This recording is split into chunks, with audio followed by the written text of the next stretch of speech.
Hello Boro fans, it's Joe from Boro Fan TV, and this is the preview for the upcoming game on Saturday the 20th of November with a 3 PM kick-off as the Boro take on Millwall in the Scarbet Championship at the Riverside Stadium. Well, as the old cliche goes, Boro fans, one door closes, another opens. I mean, after the West Brom game, we all found out that Neil Warnock did leave Middlesbrough by mutual consent. I mean, I don't know what was going on behind the scenes. I mean, to my knowledge, I think it had Neil Bowser written all over it, to be honest, in the end. Then Gibson was apparently forced to pull the trigger. But, you know, fair credit to Warnock for what he's done. He's got us out of the sticky predicament that we were in under Jonathan Woodgate. And he did put a hell of an effort last season to try to get us up this camp, but unfortunately missing out. And this season was a bit hit and miss. So, best of luck to Warnock in his future endeavours. You know, it was great to have him at the Riverside. So, but as the new era begins, and former Sheffield United manager Chris Wilder is now our new boss. Great to have him, you know. I mean, he's done tremendous things, you know, at Sheffield United. I mean, he took it from League One to the Premier League in the space of a couple of years.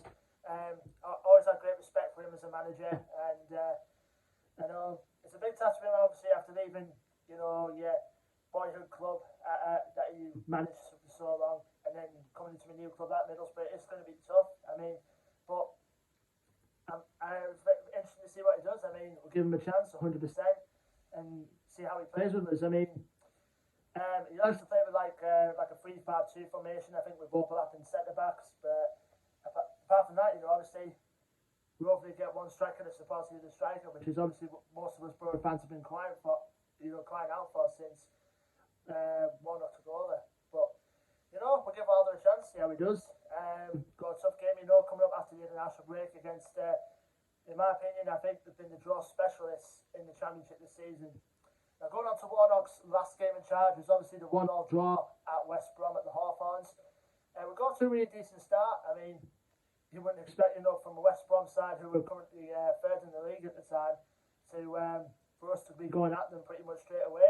And we got the lead through Josh Corbyn's second goal in 2 games. To put us in the lead for the half time, and then somewhere along near the midway point of the second half, West Brom did grab their equaliser for Grady Dean Garner, and you know, we had a couple of chances to win the game. Obviously, Isaiah Jones had one chance, virtually the last kick of the game, but at the end of the day, I think a draw was a fair result. I mean, I would have took a draw anyway, going up against a side that are currently challenging for the automatic promotion spots at the moment. So, I mean, good point, you know, we're in 14th in the league going into this run of fixtures coming up, and yeah, I mean, we obviously had the international break in between. Now, going into this game, we do have 2 injury doubts, obviously, through the players who were on international duty during that break, being Paddy McNair and Andras Barra, who were both picked up knocks on international duty with both Northern Ireland and Slovenia respectively. So it'll be a 50-50 chance of their playing on Saturday for Chris Wilder's first game in charge. We're not sure on the update on Uche Piazza yet, but hopefully, you know, we need him at this stage. So hopefully, you know, Uche can make a full recovery for the game coming up. And obviously, we've got Ball coming back from his injury, and also to add as well, we've acquired Neil Taylor till January after being released by Aston Villa. So great to have him on board until January. You know, if he plays well, I mean, we can give him an extension. I mean, look at Duncan Watmore as a perfect example of that. I mean, who knows? Obviously, I mean, both Dale Fry and Grant Hall are close back to full fitness. So sorry about that. It was just beaming outside, but you know, it's one of those. Hopefully, you know, with all them back in the team, hopefully we'll have a fully fit squad, you know, to choose from going forward. Now we're going to our opponents, Millwall. Like I said, they've been drawing a lot of games this season. The draw specialists, you know, they're a good defensive team under a good defensive manager in Gary Warwick, who likes to play good, solid defensive football, but obviously he loves to counter-attack as well. Going into this game, Millwall are currently 9th in the Championship going into this game. Their record at the moment is played 17, won 6, drawn 7, and lost 4. Last game out for them was a 1-1 draw against Derby County. So obviously they're coming back on a very decent run of results, even though mostly have been draws. Like I said, the Millwall are usually a tough team to beat. And you look at their players as well. I mean, one to watch out for in particular is Jed Wallace. I mean, we tried to sign him in the past, but it didn't work out.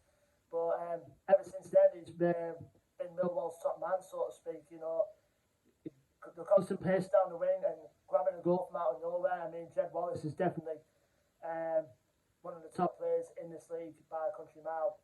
And obviously, other players in there as well. You've got other forwards like Mason Bennett and Benicophobe, who we know Benicophobe can cause a threat in the air, especially. And also, who not to forget, our former player in George Saville. I mean, obviously, his second spell back in Millwall, so it'd be good to see him back at the Riverside on Saturday. And I've got a good underrated goalkeeper as well in Bartosz Bielkowski, who knows a good thing or two about this league. I mean, one of the top keepers in this league, like I said. And like I said, Millwall are a tough side to beat. Don't get me wrong, the men from South East London have proved that they're one of the main championship mainstays. And going at this game, obviously, it makes them a tough game overall in particular. Obviously, last time we played Millwall last season, down at the Den, it ended up being a 1-0 to Millwall, with a Grant Hall own goal being the main difference of that game down at the Den. But we have a good record against them at the Riverside. I think last time we played them at the Riverside last season, we won 3-0. Remember Duncan Watmore get on the score sheet twice and Marcus Tavernier grabbing the other. So it has to make us for a tough game. Chris Wilder's first game in charge, so hopefully, you know, first game in the dugout for the new boss. Hopefully he can produce 3 points. So let's wait and see. Leave me your thoughts and your predictions in the comments below for Boro fans. Don't forget to like, share and subscribe. Our social media links are in the description below. And until then, I've been Joe from Boro Fan TV, and I will see you on the next preview video, which will be for the game on Tuesday the 23rd of November, as Boro find themselves back at the Riverside at home with their second successive home game as Preston North End come to the Riverside. Until then, Boro fans, take